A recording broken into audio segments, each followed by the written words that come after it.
The silver spoon slipped from Linda's hand, hitting the hardwood floor with a dull, echoing clang that silenced the bustling community center. She stood frozen among the floral porcelain and the scent of fresh apple pie.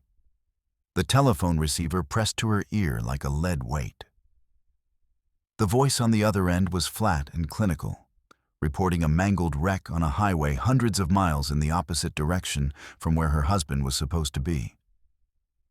As she stared at her perfectly manicured hands, the first faint scent of wood smoke drifted through the open windows, and a strange copper haze began to bruise the Tennessee sky. Minutes later, standing in the sterile hum of the ICU, Linda pulled a glossy photograph from her husband's blood-stained wallet. She didn't find a picture of herself or their home in Oak Ridge.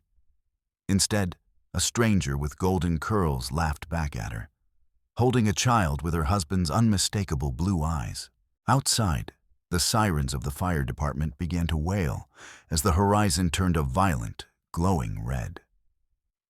The life Linda had meticulously built was beginning to burn. And as she looked at the man, hooked to a ventilator, she realized the fire outside was nothing compared to the one he had been fueling in secret for years. Linda McAllister smoothed her starched apron, the fabric crisp beneath her fingertips. The kitchen hall of the Oak Ridge Community Center hummed with the domestic industry she had mastered over decades. Steam from the industrial ovens rose in thick, humid clouds, fogging her spectacles. Yet Linda moved with surgical precision. She knew this room by touch. She positioned the porcelain plates on the long buffet tables, ensuring the delicate floral border of every single dish faced exactly north. It was a small, obsessive geometry that anchored her world.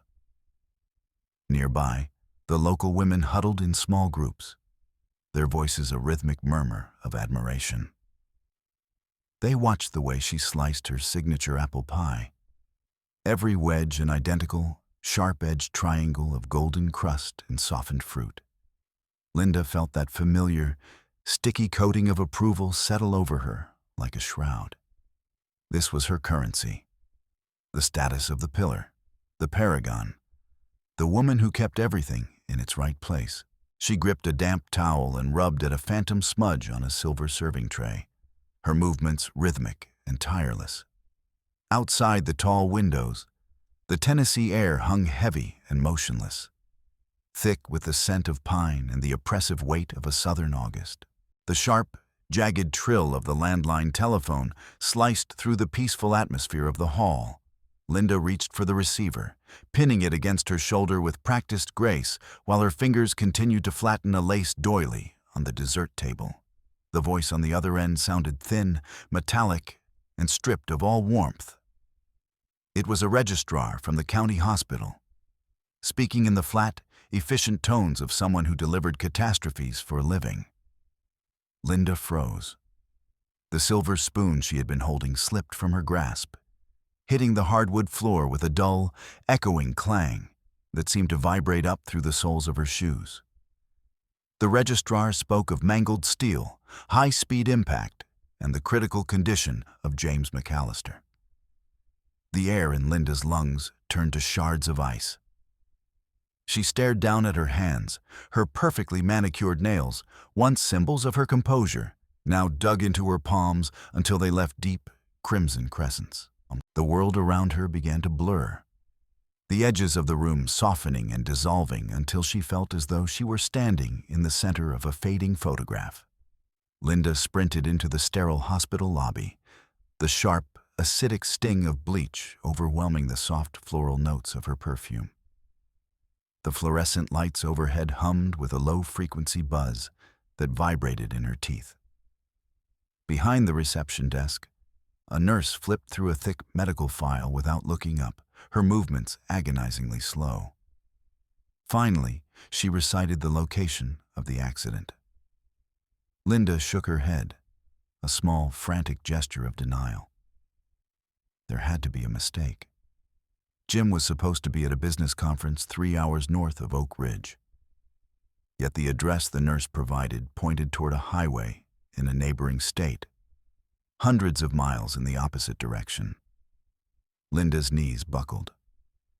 The geographical chasm between Jim's words and the reality of his location felt like a physical blow. She leaned heavily against a cold plastic partition, the surface slick under her sweating palms. Inside her chest, a low rumble began to build, a sound like an approaching freight train that threatened to derail everything she had ever known. A doctor in a rumpled white coat led Linda into a narrow corridor where a single light fixture flickered with a rhythmic, dying stutter. He spoke of hematomas, cerebral edema, and the pressure building behind Jim's skull. The medical terms felt like heavy stones being dropped into a deep well. Linda looked through the reinforced glass of the intensive care unit. Jim's body lay submerged under a tangle of clear plastic tubing, his chest rising and falling in a mechanical, jerky rhythm dictated by the ventilator. The hiss of the machine was the only sound in the room, a terrifying new heartbeat for a man who looked like a stranger. The doctor mentioned critical instability and a prognosis shrouded in fog. But Linda could only see Jim's face, pale, motionless, and oddly small beneath the oxygen mask. She pressed her icy fingers to her lips, fighting the wave of nausea triggered by the relentless, high-pitched ping of the monitors marking the fragile seconds of his survival. Linda collapsed onto a rigid plastic chair in the waiting room, her lap occupied by a sealed plastic bag containing Jim's personal effects. Her fingers trembled as she tore the seal, the scent of road dust and his heavy cologne drifting upward. She pulled out his leather wallet, the edges worn smooth. Tucked between a stack of receipts from a toy store, dated only last month. Linda found a glossy photograph. A woman with sun-bright golden curls laughed back at her, her arms wrapped around a small boy whose blue eyes were a haunting, exact replica of Jim's. Linda traced the edge of her thumbnail across the stranger's face, feeling the reality of her life in Oak Ridge crumble like dry earth. The town, the church, the perfect house. It all began to turn to ash beneath the soles of her sensible shoes as the image of the other family burned into her retinas. The silence of the house was a physical weight that pressed against Linda's eardrums as she turned the key in the front door. She didn't go to the kitchen or the living room. She walked straight into Jim's private study, where the oak desk sat in a state of taunting, perfect order. She clicked on the brass desk lamp, the pool of yellow light illuminating the room's polished surfaces. With frantic, clumsy movements, she began to pull folders from the filing cabinet, spreading bank statements across the desk. The numbers on the pages refused to make sense. She read them again, her eyes stinging. The savings accounts, the funds they had meticulously built for a quiet, comfortable retirement, were hollow. They yawned with zeros. She found the paper trail, regular, substantial transfers to accounts in Alabama, payments that had drained their future month by month. Every sheet of paper felt like a live coal in her hands, searing her skin with the heat of his betrayal. Linda sank onto the Persian rug, surrounded by a chaotic sea of financial documents. The monstrous mathematics of the last decade began to resolve into a clear, devastating picture. Every family dinner she had hosted, every holiday party where she had been the envied hostess, had been funded by the scraps of what Jim gave to that other woman and their child. She stared at the mortgage schedules for a house she had never seen and the tuition checks for private kindergartens, all signed in Jim's familiar, bold cursive. Her entire existence, her reputation, her security, her very identity, was nothing more than a cheap stage set that Jim had maintained with whatever remained after he had provided for his real life. She wrapped her arms around her torso, rocking back and forth on the floor as a silent, jagged scream clawed at her throat, unable to find a way out. The sudden, cheerful chime of the doorbell made Linda flinch. She scrambled to her feet, frantically swiping at the tears on her face and smoothing her hair. On the porch stood 3 of her neighbors, their faces set in masks of practiced sorrow. They carried heavy ceramic casseroles wrapped in decorative kitchen towels. The women swarmed into the foyer, whispering platitudes about Jim's character and the strength they knew Linda would display. Linda accepted their hugs, the scent of a warm chicken pot pie rising from a neighbor's hands. To Linda, the smell was nauseating. It smelled of rot and deception. Every sympathetic pat on her shoulder felt like a bruise. These people saw only the facade she had built. They had no idea they were standing in the ruins of a life. She forced her facial muscles into a trembling smile, the effort causing a sharp cramp in her jaw. Linda stepped out onto the back porch, desperate to escape the suffocating kindness of the women in her kitchen. She needed air that didn't smell like neighborly concern. On the horizon, far beyond the disciplined rows of Oak Ridge's pines, the sky was beginning to bruise into a violent, metallic copper. She watched as the first thick columns of smoke from the Appalachian forest fires began to coil upward, blotting out the late afternoon sun. The wind shifted, bringing the bitter, acrid tang of burning needles to her nostrils. The scent felt strangely appropriate, a physical manifestation of the destruction occurring within her own walls. She didn't move, as the heat from the distant blaze seemed to reach out and touch her skin. She stood there, watching the wall of gray-black haze advance, feeling a dark, burgeoning kinship with the fire that was coming to consume the town. When Linda returned to the ICU, the dim, blue-tinted light of the room made Jim's face look like a wax carving. She stood at the edge of the bed, her shadow falling across the man who had been the sun at the center of her universe. Her hand twitched toward the clear plastic line of his IV, her fingers hovering just an inch from the port. She leaned down, her lips inches from his ear, the urge to scream the truth about the photos and the empty bank accounts nearly overwhelming her. She wanted to shatter his coma with the weight of her discovery. But Jim remained a statue, responding only with the rhythmic, mechanical hiss of the ventilator. Behind her ribs, a fierce, white-hot hatred collided with the muscle memory of 30 years of devotion. Her breath came in ragged, wet hitches as she stared at the man who had turned her life into a lie. The vibration of the phone in her pocket was a violent intrusion. Linda stepped into the hallway, her voice a hollow shell as she answered. It was a lawyer, his tone clipped and devoid of empathy. He spoke of bridge loans, lines of credit, and a mountain of debt she had never authorized. He explained that the house in Oak Ridge, the very roof over her head, had been used as collateral for a series of failing business ventures and personal expenses. The foreclosure process had already begun. Linda looked at her reflection in the dark glass of the hospital window. She saw a stranger with sunken eyes and a mouth set in a hard, bitter line. Every sentence from the lawyer felt like a support beam being kicked out from under her. She lowered the phone slowly, the realization sinking in that she was not just betrayed, but utterly destitute. Linda pressed her forehead against the cool, vibrating glass of the window. Outside, the sky had turned a bruised, sickly gray.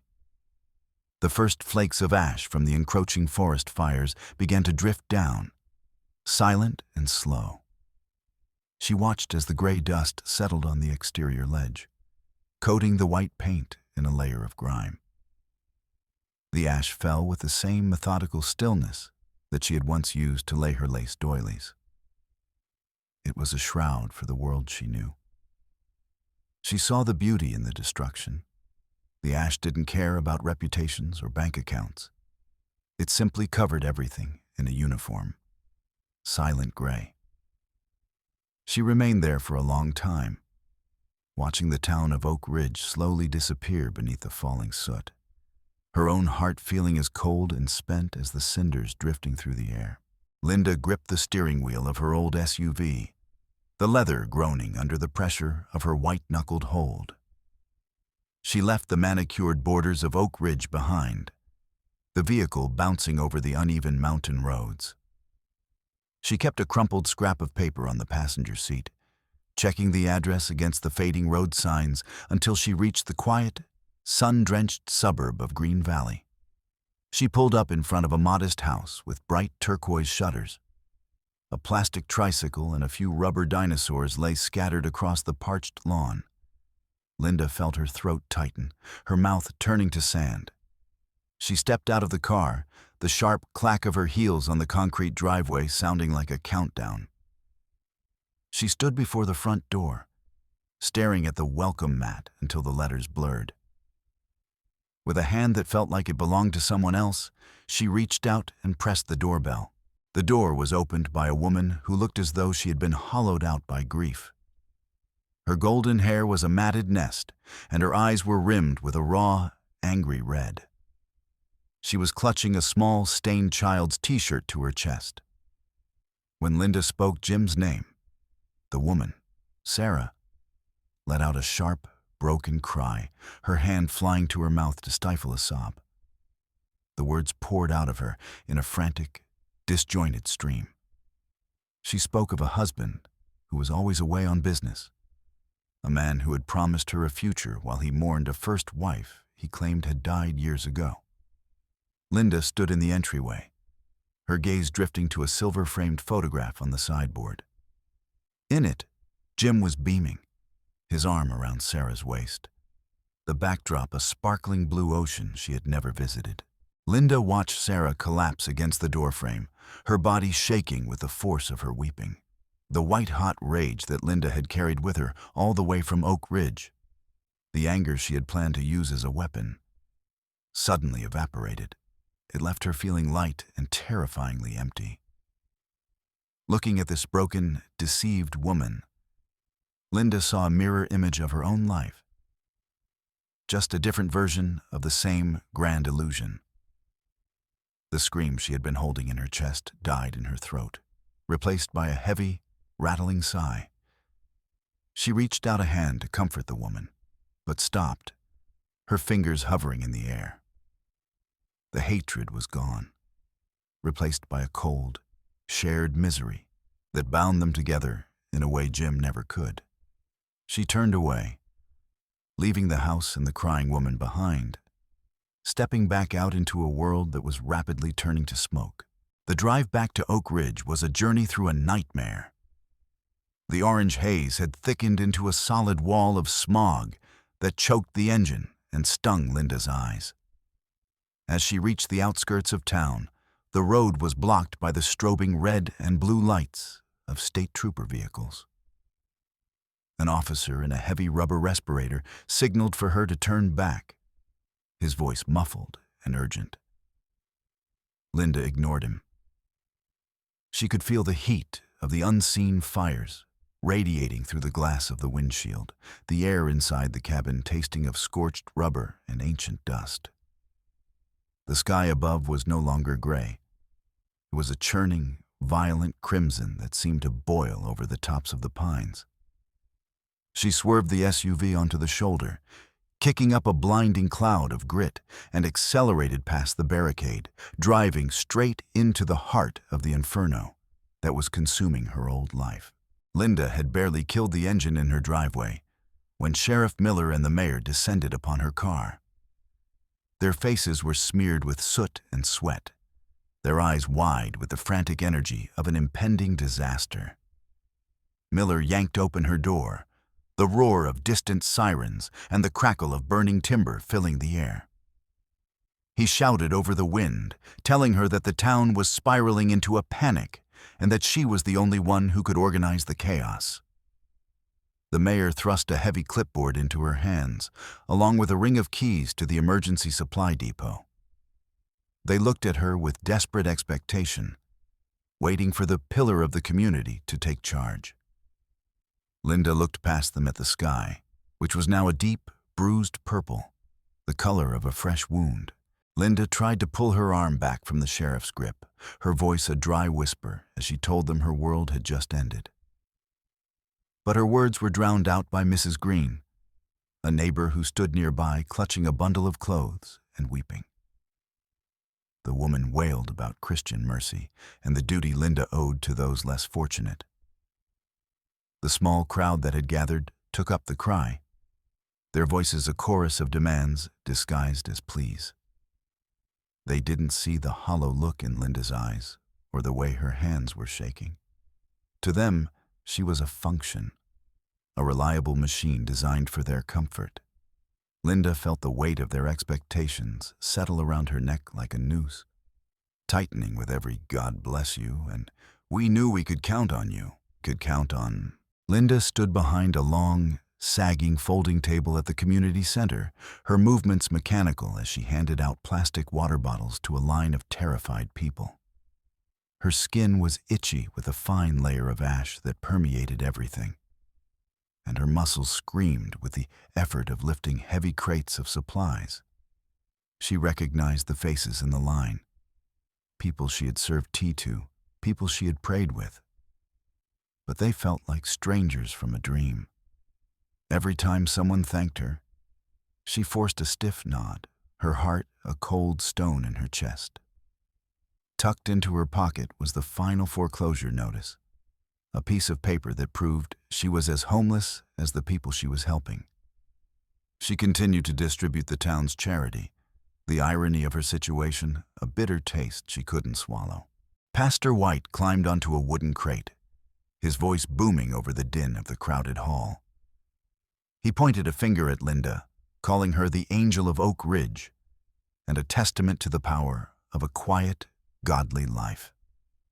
Linda froze, a heavy wool blanket clutched in her arms, as hundreds of desperate eyes turned toward her. She felt the familiar, false smile freeze on her face, a brittle mask that felt like it might shatter if she breathed too deeply. The pastor's words about her steadfastness and grace felt like jagged glass. She realized then that she was a prisoner of her own virtue. If she spoke the truth now, if she told them she was broke, betrayed, and full of hate, they would tear her down for failing to be the icon they required. Linda returned to her porch to grab her emergency bag and found a bright, neon orange flyer taped to the front door. The bold text of the eviction notice, a final legal snarl from the bank, was plastered right over the top of the town's official evacuation map. Linda touched the paper, the adhesive sticking to her grime-streaked fingers. The wind caught the corner of the flyer, making it flap against the wood with a sharp, mocking sound. She looked at the dark windows of the house, where the reflection of the approaching fire danced in the glass. The house was already a ghost, a shell that no longer belonged to her.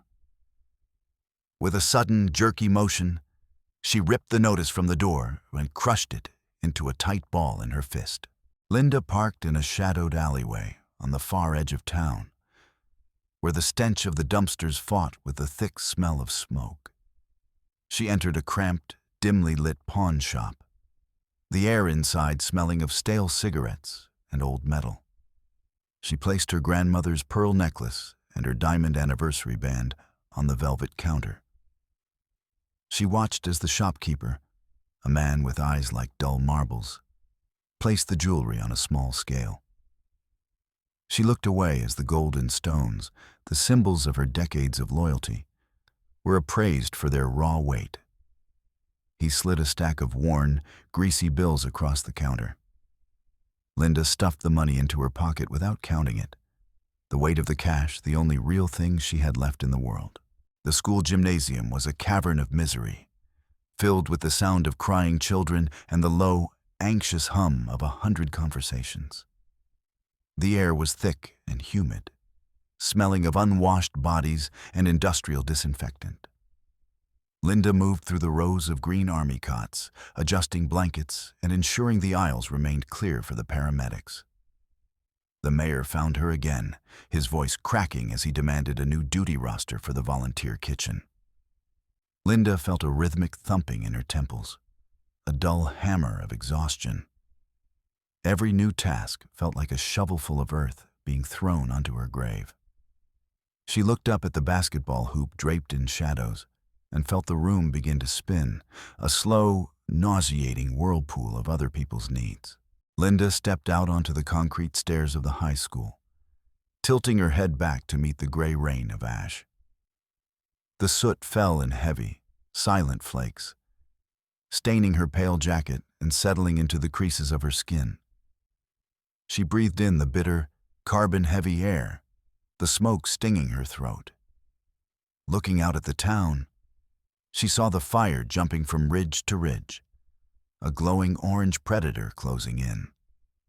The ash covered everything, the cars, the trees, the people, turning the vibrant world into a monochromatic wasteland. She stood there, a gray figure in a gray world, feeling the final remnants of her old life being buried under the debris of the burning forest. Linda pushed open the heavy door to the hospital room, the air inside heavy with the smell of ozone and the metallic tang of dried blood. She stopped at the foot of the bed. A sharp, rhythmic click from the heart monitor coincided with a flutter of Jim's eyelids. Slowly, his eyes opened, yellowed, bloodshot, and clouded with a film of medication. He turned his head toward her, his gaze wandering until it locked onto her face. There was no warmth in his expression, no relief. Instead, Linda saw a flicker of raw, animal fear that quickly smoothed over into a cold, calculating look she had never noticed before. He was assessing her, measuring the extent of her knowledge. His dry lips cracked as he tried to speak, the sound a dry rasp like dead leaves blowing across a driveway. Jim's voice was a jagged hiss through the plastic of the oxygen mask. He didn't ask about her well-being or the state of the town. He demanded to be taken back to their house in Oak Ridge. It was an order, delivered with the same arrogant certainty he had used for 30 years. He ignored the doctor who entered the room, waving away the man's warnings about his unstable vitals and the danger of the move. Jim spoke of the comfort of his own bed, as if the news of his betrayal were nothing more than a minor social faux pas.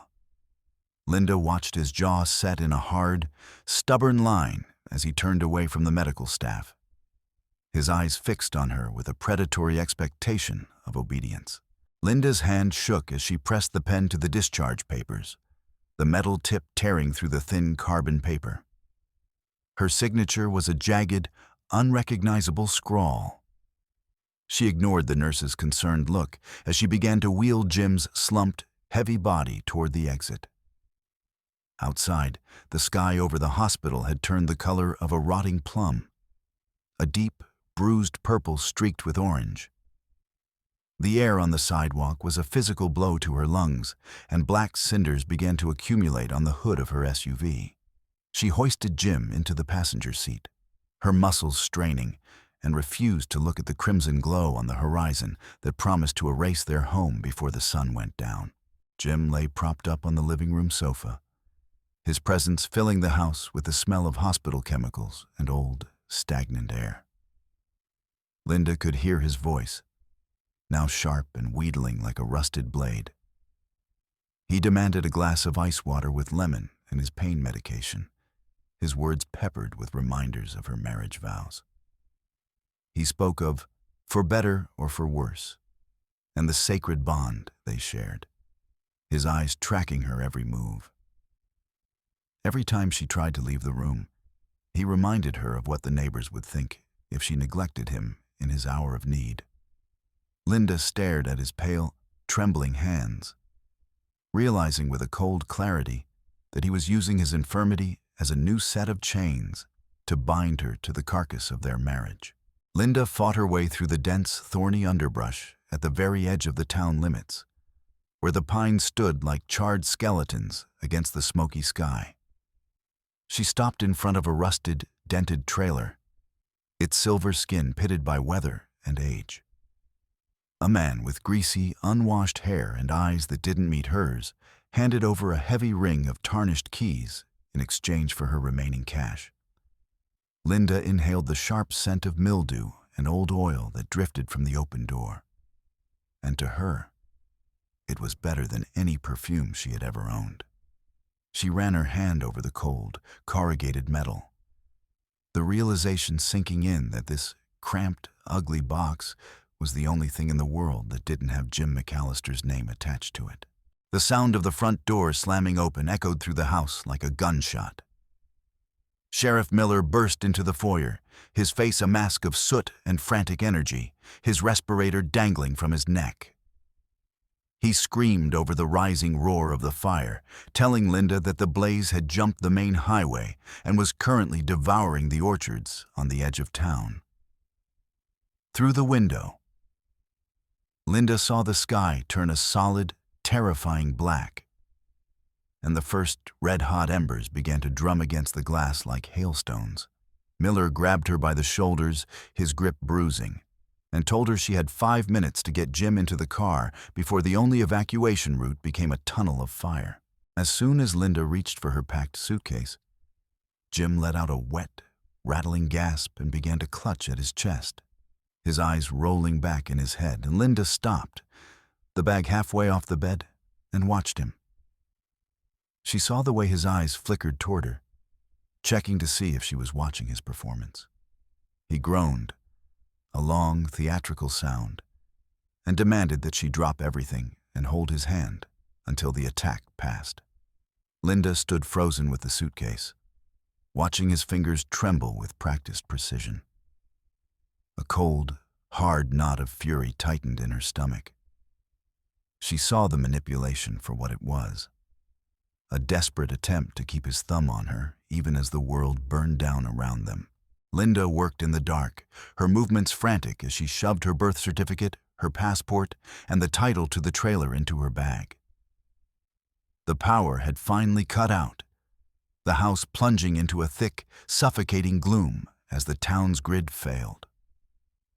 The air in the bedroom was becoming heavy and hot, smelling of melting plastic and scorched wood.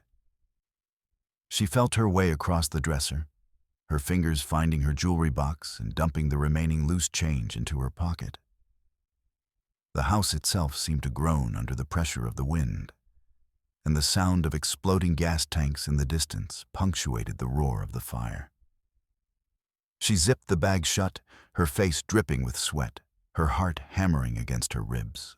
The telephone on the nightstand rang, a shrill, jarring sound in the dark room. Linda picked it up to hear Pastor White's voice, cracking with a desperate, high-pitched fear. He begged her to come to the high school, to stand before the frightened people and lead them in a final prayer of strength before they fled. He spoke of her divine calling and the burden of leadership. Linda listened to the man's pleas, her eyes fixed on her soot-stained hands.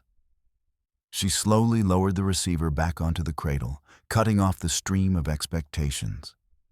The pillar of Oak Ridge was dead.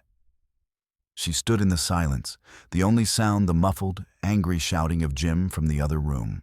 Linda threw open the back door and was hit by a wall of staggering, superheated air. The backyard was filled with a swarm of glowing embers that looked like angry, orange hornets. The parched grass ignited in seconds, a carpet of blue and gold flames racing toward the house. She watched as the fire climbed the wooden trellis she had painted every spring, the dry vines disappearing in a flash of heat. The roar of the blaze was deafening, and the smoke stung her eyes until she couldn't see. But she didn't look away. The destruction of her garden, the pride of her neighborhood life, felt like an act of purification. The fire was eating the stage, the props, and the script of the life she had been forced to play. Jim's voice rose to a shriek in the living room, his demands for his watch collection and his medicine turning into a stream of vile curses. Linda walked to the bedroom door and closed it, the heavy oak clicking into place. She took the key from the lock and turned it, the sound of metal on metal final and cold. Jim began to beat his fists against the wood, his threats turning into frantic, high-pitched wails. But Linda just felt a strange, detached peace. She didn't feel guilt. She felt the weight of 30 years of silence finally lifting. She saw the first wisps of smoke beginning to curl up through the floorboards, a sign that the house was finally surrendering. And she knew her time as the perfect wife had come to an end. Linda threw her bag into the passenger seat of the SUV and looked up at the sky. The pines surrounding the property had become giant, screaming torches that reached up into the blackness. She didn't look back at the house as she climbed into the driver's seat. She could hear the faint, muffled thumping of Jim against the bedroom door, but it sounded 1,000 miles away. She put the car in gear, her hands steady on the wheel for the first time in years. The heat was so intense, it began to blister the paint on the hood, but she didn't flinch. She drove down the driveway, the fire closing in behind her like a curtain, and headed toward the one thing she had left, the hidden trailer in the woods. Linda kicked open the front door, and a swirling vortex of ash and heat rushed into the foyer. Jim was thrashing on the sofa, his face a dark, dangerous purple, the veins in his neck standing out like cords. The floorboards beneath Linda's feet groaned and vibrated with the rhythmic thud of the fire outside. Jim pointed a shaking finger at her, his voice a ragged scream as he ordered her to get him out. Linda didn't move. She watched him struggle for breath in the smoke-clogged air, his eyes wide with a frantic, selfish terror. The walls of the house were beginning to warp from the heat, but Linda remained a statue, her shadow long and dark against the flickering orange light of the burning world. Linda walked to the dining table, her movements slow and deliberate. She reached into her pocket and pulled out the heavy ring of keys, dropping them onto the polished wood with a sharp, resonant crack. Then, she fanned out the stack of foreclosure notices and legal threats across the table like a hand of cards. Jim went silent, his gaze dropping to the bright orange papers and the bold black ink of the bank's demands. Linda saw the moment he realized the game was over. She ran her hand over the documents, smearing the soot across the page, and the look she gave him was colder and more destructive than the fire raging just outside the windows. Linda stood tall, the tension in her shoulders finally snapping as she looked down at the man on the sofa. She ignored his sudden, pathetic whimpering. Her voice, when she spoke, was clear and devoid of any emotion, cutting through the sound of the house's slow collapse. She told him that her shift was over, that she was no longer his nurse, his shield, or his silent partner in a life built on lies. Jim reached out, his fingers clawing at the hem of her skirt, but she stepped back, out of his reach. In the space between them, there was nothing left but the heat of the fire and the weight of 30 years of resentment. The mask of the pillar of the community had burned away, leaving only a woman who was finally finished with him. Linda stepped out onto the porch, and the air was like breathing liquid metal. The street was a scene from a war zone.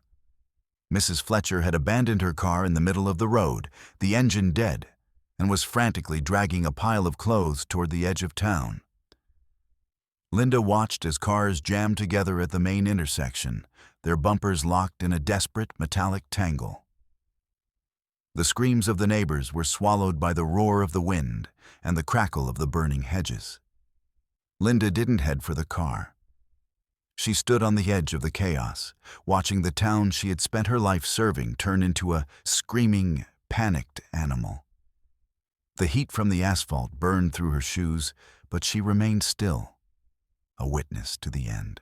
Sheriff Miller ran toward her, his face a blackened mask of soot and sweat. He grabbed her arm, his fingers digging into her skin, and pointed toward the nursing home at the end of the block. He begged her to help him load the residents into the vans, his voice cracking with exhaustion. Linda looked at him, then down at his hand on her arm. She gently but firmly pried his fingers loose, her expression unreadable. She turned her back on him and the burning town, walking toward the thick, overgrown blackberry brambles that hid the old hunter's trail. Miller shouted after her, but his voice was drowned out by the thunderous crash of the town's water tower collapsing. She didn't look back. Linda fought through the thorns and the choking smoke until she reached the deep, hidden gully where the rusted trailer sat. She climbed into the cab and shoved the key into the ignition. The engine groaned, a long, protesting sound, before it finally roared into a rough, steady life. In the side mirror, she saw a massive tongue of fire leap across the ridge and lick the roof of her old house. She watched, her hand steady on the wheel, as the shingles began to melt and fall away like black rain. The cabin filled with the smell of hot oil and old dust. She slammed the trailer into gear and hit the gas, the vehicle lurching forward as the first sparks began to rain down on the windshield. The trailer bounced and swayed as Linda forced it over the deep ruts of the abandoned logging road. The branches of the trees whipped against the metal sides with the sound of rapid gunfire. To her right, the entire mountainside had become a churning cauldron of orange and black. But the old fire break remained clear. She looked down at the main highway and saw the long, motionless line of abandoned cars being swallowed by the haze. The tires of the trailer chewed through the dry needles and gravel, throwing up a thick screen of red dust. Her skin was slick with sweat and her lungs burned. But she kept her foot on the floor, driving away from the trap Oak Ridge had become. Linda slammed on the brakes as the trailer reached the rocky, windswept plateau at the summit of the hill. The eastern horizon was beginning to turn a pale, ghostly gray. She stepped out of the cab, her legs shaking, and felt a sudden, sharp gust of cold wind hit her face. A single, heavy drop of rain struck her forehead, carving a clean path through the soot on her skin. She stood there, listening to the silence, until the rain began to fall in earnest. A steady, rhythmic drumming on the metal roof of the trailer. The air began to clear, the smell of ozone and wet earth slowly pushing back the stench of the fire. She closed her eyes and let the water wash the ash from her face. Linda looked into the rearview mirror one last time before she began the long descent into the next valley. Where Oak Ridge had once been a cluster of lights and neat streets, there was now only a black, smoldering scar on the earth. The wall of fire that had seemed so invincible was being beaten down by the torrential rain, turning into long, thin plumes of white steam. The town was gone, along with the secrets, the expectations, and the woman she used to be. She felt a final, sharp snap in her chest, a feeling of absolute, terrifying lightness. She released the handbrake and let the trailer roll forward, leaving the ruins of her old life behind in the mud and the dark. The tires of the trailer crunched over the gravel lot of a roadside diner called Ellen's. Linda was 100 miles away from Oak Ridge now, and the sky here was a clear, high blue, the air smelling of nothing but wet pavement and rain. She stepped out of the vehicle, her muscles stiff and aching. The pink neon sign of the diner flickered in the puddles on the ground. She smoothed her hair and straightened the collar of her ruined jacket, the morning chill feeling like a tonic on her skin. A semi-truck roared past on the highway, throwing up a spray of water and the sharp scent of diesel. She took a long, deep breath and walked toward the diner. The sound of the road, the only thing she wanted to hear. Linda slid into a booth with a cracked vinyl seat, the smell of fried bacon and old coffee surrounding her. A waitress in a faded pink uniform walked over, a notepad in one hand and a pencil tucked behind her ear. She asked Linda for a name to put on the check. Linda paused, the name McAllister, feeling heavy and wrong in her mouth. She looked down at her hands, red, scarred, and free of the diamond ring. She looked up and said, Linda. Just Linda. The waitress nodded and scribbled the name down before turning back toward the counter. Linda felt the weight of 30 years of performance fall away with that one word. She wasn't a pillar, a wife, or a victim. She was just a woman sitting in a diner at dawn.